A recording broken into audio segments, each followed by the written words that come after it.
આગ લાગી છે લાલ દરવાજા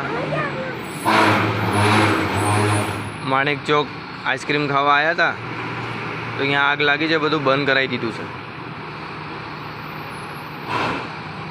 આઈએમસીની ગાડી કચરો ભરવા આવી છે.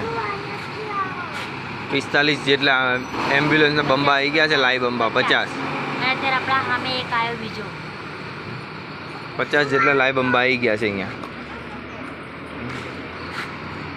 જો આ બતાવું તમને, અંદર જવા નહીં દેતા પોલીસવાળા, એટલે અહીંયા ઊભા રહ્યા છીએ અમે સાઈડમાં. જો અમે 4 જણા આવ્યા છીએ, આઈસ્ક્રીમ ખાવા આવ્યા હતા શીતલમાં.